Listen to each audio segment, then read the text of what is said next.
So good morning again. This is my second talk from the morning. I once again thank the audience for coming here on this day with Corona scare. I see a lot of people sitting with masks and all that. So here's the promise for you for this talk. You won't see a single p-value during this talk. And when we were younger, we sort of thought subclinical hypothyroidism is a mild hypothyroidism, and that who cares about such kind of mild things. So to understand why we need to learn about this, I'll tell you a story. When I was in 6th standard, my physics teacher taught me about this Rutherford model of atom. There is it looks like the solar system. There's a sun at the center, and then the electrons are revolving around the nucleus. Then I passed a couple of years later. They told me that, look boy, that it's not that simple. The nucleus contains protons and neutrons. It's not a homogeneous entity. I thought it made sense. Then again, a couple of years passed. They told me that, look, the nucleus is a very small, dense structure. If it contains a lot of positive particles, they will repel each other out and rip out the whole atom. So there must be some neutralizing negative particles. They were called pi mesons. I thought it was getting a little complex. Then a couple of years later, they taught me that the electrons, they were not really particles. They were like waves or particles, the Heisenberg's principle of uncertainty. It was beginning to get a little more complex. Then they told me that the uncertainty can be modeled as probability clouds. So we started off with some simple solar system-like model and ended up with probability clouds of electrons. I always wondered which is true. Probably both are true to different kinds of audience. If at 6th standard my teacher had told me about probability clouds, I might have probably quit studies altogether. In the same way, this is the nano version of this talk. Subclinical hypothyroidism is a normal TSH with a high, normal T4 with a high TSH. I mean, if it's more than 10, you got to treat it. In the next 20 minutes or so, I'll be taking you through how an endocrinologist will think through this problem and hopefully end up with this probability cloud version of subclinical hypothyroidism. Let me start with the basics. So the T4 and TSH have an opposite or inverse relationship, inverse log linear to be mathematically precise. It's like T4 is sitting at one end of the seesaw and TSH is sitting at the other end.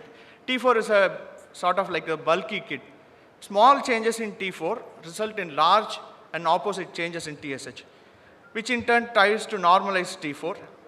And what you get is a normal T4 with a slightly high TSH in patients who have mild thyroid dysfunction. Now, this definition has very important parts in that it is purely a biochemical diagnosis. You don't diagnose subclinical hypothyroidism by talking to a patient, but rather by seeing his blood tests. Whenever there is a biochemical diagnosis, it brings in its own set of complexities which stem from two major sources. Number one is the problems that are related to the lab, which can be before you reach the lab, while doing the test, that is the analytical thing, or after doing the test. These are the lab-related issues. And then the biological variability. So the most important change in the last few years is the pre-analytical landscape, which has changed remarkably. Nowadays, people go and get thyroid function tests at the drop of a hat, maybe for some mild symptom, or they got an insurance or some pre-employment checkup or something of that sort. The reduction in prices of testing has led to a large increase in number of tests that are done. Now, because the large number of tests which are being done, the doctor is not the driver of the thyroid function testing anymore. The fact is that lots of patients will reach you because they did the test themselves, not because you ordered the test. So that is the massive change in the pre-analytical landscape which has happened in the last few years. Obviously, that change will reflect in the way the test results come up, because every test can have some few false positives or false negatives. And when you do lots of tests, you are going to end up with some abnormal values naturally. So before you interpret a TFT, you make sure that the sample was given in fasting and that the timing is close to 8 a.m. as possible, because there can be a 25% reduction in TSH if the sample is taken at around 10 a.m. or so. We do not as of yet know whether it is due to the time or due to food intake. But the best time to take TSH is in the fasting time at around 8 a.m.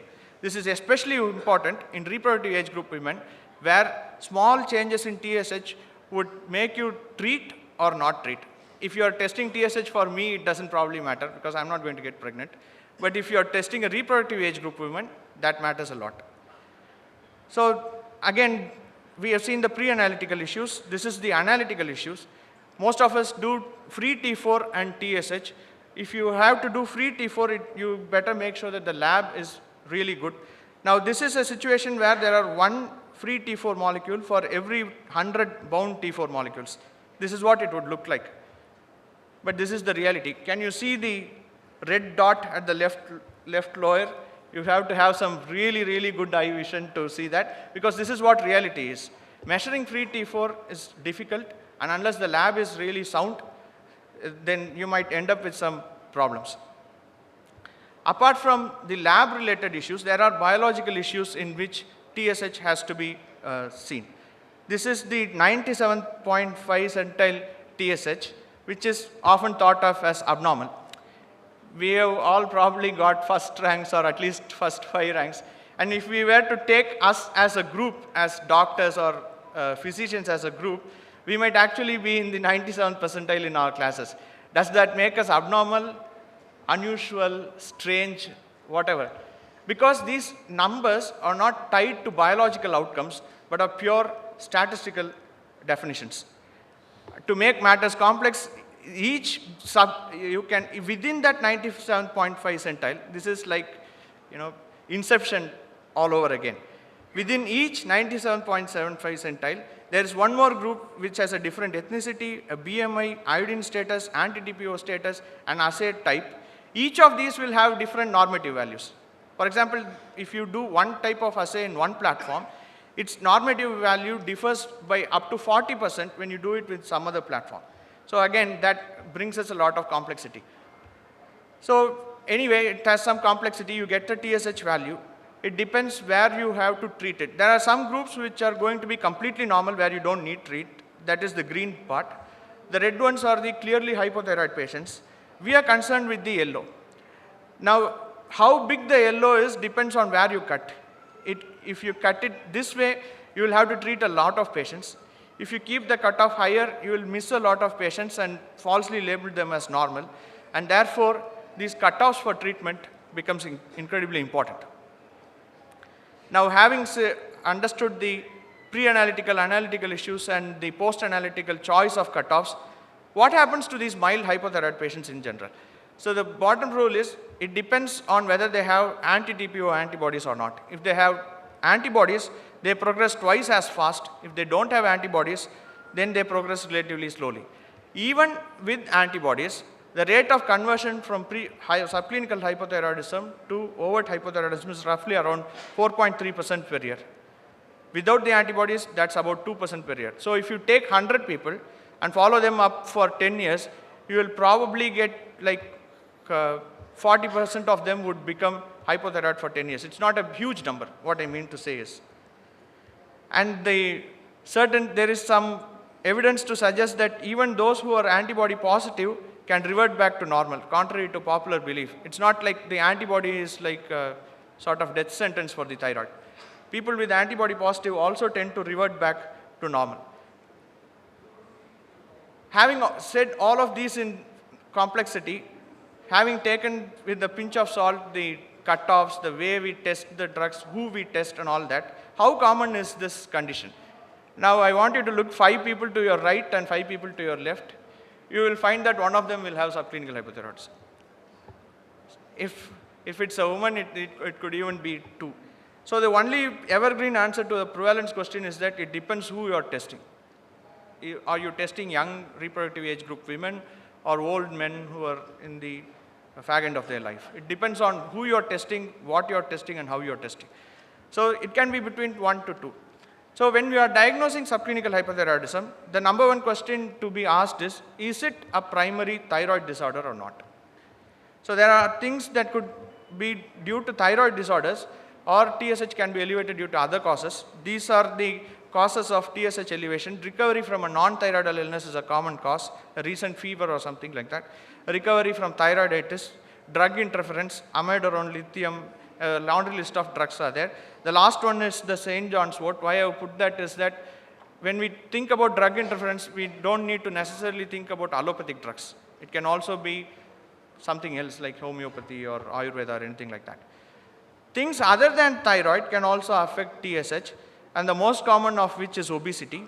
Other things like adrenal insufficiency, assay interference, advanced CKD and partial TSH resistance, these are also known. So an endocrinologist does not always think of these things, but from time to time we get these kind of cases where you have, maybe you wonder if it's a macro TSH or an insidious adrenal insufficiency or things like that. But for the most part, these things are there in the back of our heads. If it walks like a duck and quacks like a duck, it's probably a duck. In the same way, if it's a TSH elevation that looks like with symptoms of hypothyroidism, it's probably simple hypothyroidism. The second question is it persistent? This is a very, very important question to ask, because you might get some spuriously elevated TSH values in a lot of people. And to answer this question, you need at least 2 thyroid function tests taken 2 to 3 months apart. So no subclinical hypothyroidism can be diagnosed with a single blood test of subclinical hypothyroidism.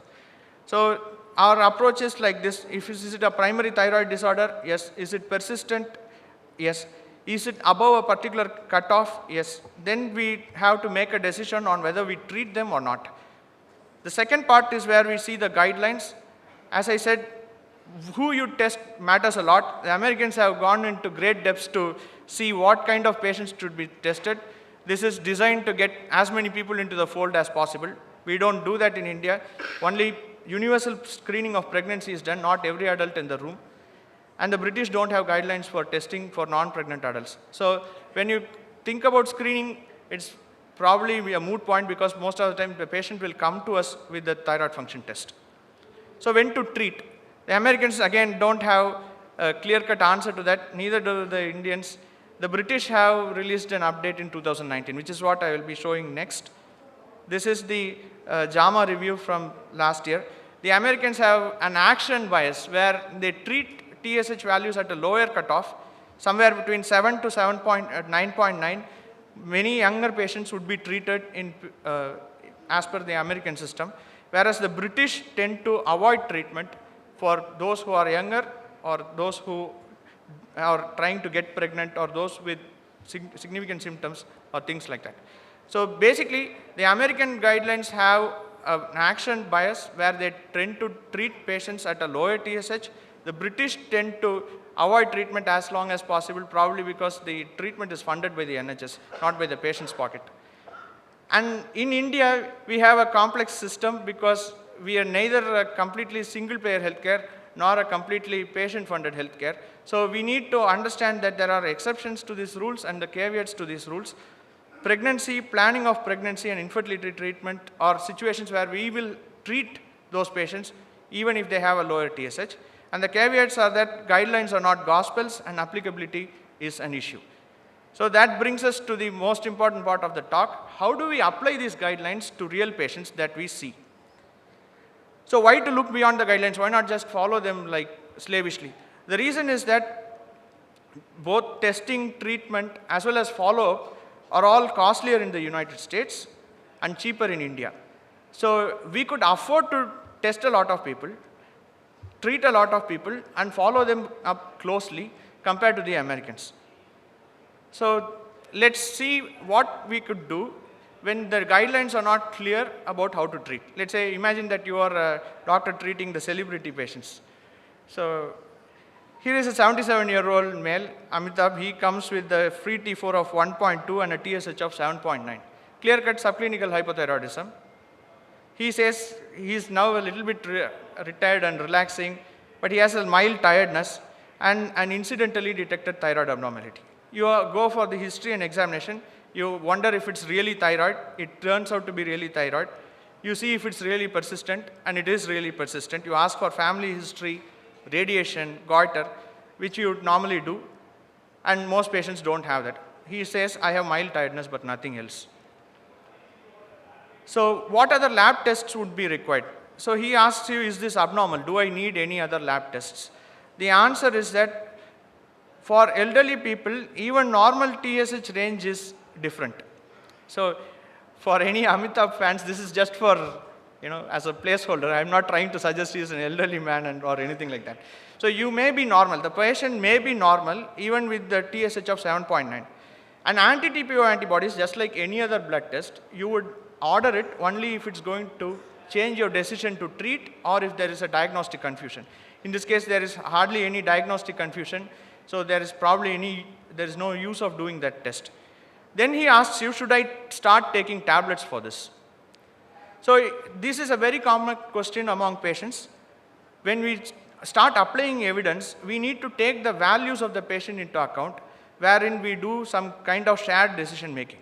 In order to do a shared decision making, we sort of have some kind of frameworks for thinking. Bran is a favorite framework of mine. You talk about the benefits of the drug. What do I get by taking the tablet? Do I feel better, look better, live longer, get less of some kind of disease or something? That is the benefits, where you see what benefits are there. Second is the risks. What kind of risks do you subject the patient to by giving a tablet? Third is, what are the alternatives? Okay, this tablet each tablet has its own benefits and risks. There will be some alternatives. What are the alternatives of treatment? And the last is, what will happen if I don't do anything at all? Completely natural course of the disease. So this framework will help you deciding whether an individual patient requires treatment or not. Let's apply the framework to Amitabh's case. What benefits will he get? There is no symptomatic benefit for this level of TSH, which we are not even sure is abnormal in his age. Risks depend not just on the tablet, but also who is treating, how the patient is coming for regular follow-up. Sometimes elderly patients may not come for regular follow-up, and if you start them on thyroxine, they might develop drug-induced hyperthyroidism, which may be detrimental to them. But for patients who are coming for regular follow-up to doctors who treat them regularly, that's not a big risk. There are no alternatives. Contrary to popular belief, selenium is not going to solve the problem except in Graves' ophthalmopathy. There is no role for this in subclinical hypothyroidism. And no treatment. What will happen if there is no treatment? Given that his age is high, given that it could be normal, I feel that the no treatment course will be essentially benign for him. So based on this framework, how many of you would treat Amitabh? Please put up your hands. I see some. How many of you will not treat? Oh, so a lot of you are like me. So I wouldn't treat him. So let's go to the second patient. You get another celebrity patient, blimey, and he's a 54-year-old male, Salman Bhai, and he has the exact same TFT. Now in his case, the concerns are a little different. He is tired, he's as handsome as ever, impossibly handsome, but he's not able to lift as much weights as before, and he's wondering if that is due to thyroid. And somebody has told him about the relationship between thyroid, cholesterol, and heart attacks, and he's wondering if he should be worried about that. So am I tired because of thyroid? Possible, but it is hard to say. Thyroid symptoms are notoriously non-specific. There is no way on earth we can say that somebody is tired because of thyroid. In fact, I would bet that not a single person in this room has not felt tiredness in the last 10 days. We have all felt tiredness, but to attribute that to thyroid would be a huge leap. So he says, shall I try tablets for a few months? In this case, he is not willing to commit to tablet for a lifetime period, but sort of like a trial and error method. So apart from the NICE guidelines, no other guidelines on earth talks about therapeutic trial of thyroid, but in some patients it may be warranted, where you try the thyroxine tablet, typically at doses of 50 micrograms or less, and if they don't see any improvement, they can stop the tablets after 6 months. So he asks, will it cause problems to my heart? So you say that the recent paper has been published and subclinical hypothyroidism is associated with CV mortality. The association is a very tantalizing term. It conjures up all kinds of things in patients' minds. But the real question is, he is asking, should I really take the tablet or are there any alternatives? So at this TSH level, you say it is better to take thyroxine. But let's take the CV risk alternatives for a moment. So there are many ways by which you can modulate CV risk, not just by popping a thyroxine pill. One is diet. considering that Salman is probably taking a good diet already, and he's an exercise buff, so he's already doing that.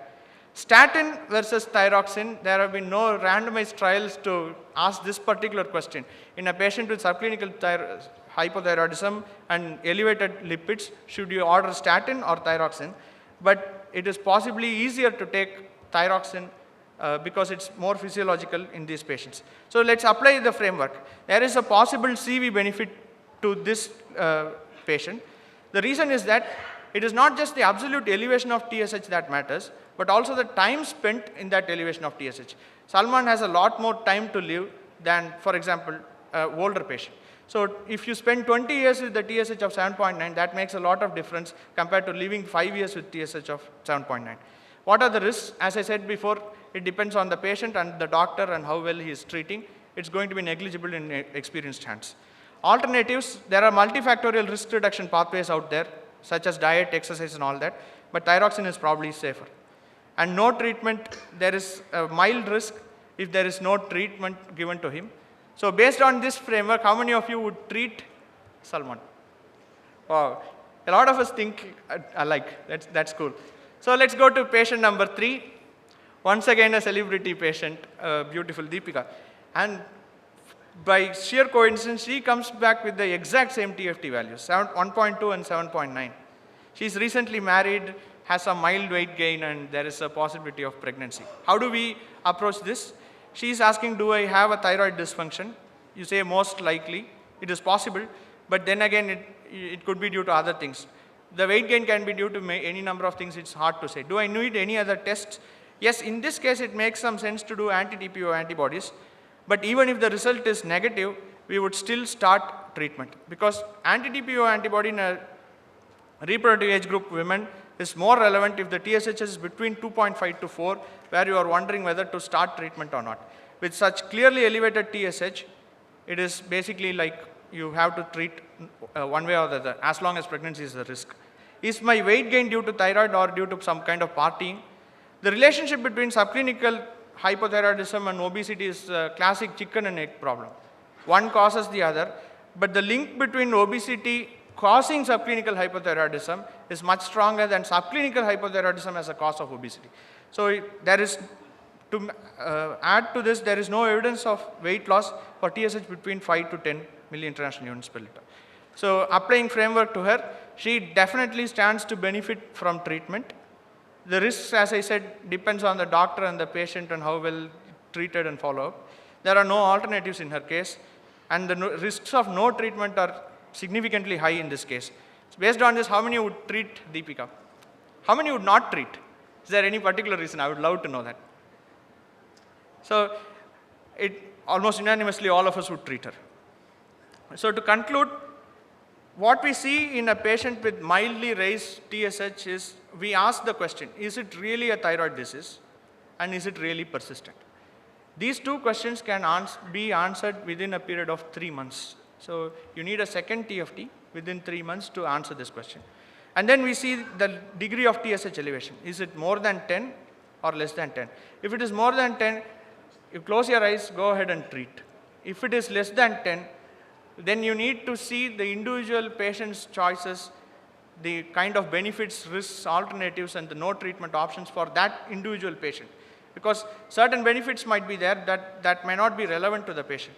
So every patient is unique, and that there is no cookie cutter approach in these kind of patients, and that we need to take each patient's hopes, biases, fears, prejudices, and all of that into account and make a shared decision. So that would be embracing complexity, and that is the, as I said before, the probability cloud version of how you treat subclinical hypothyroid in young patients. Thank you for listening. It's been a great audience, lovely.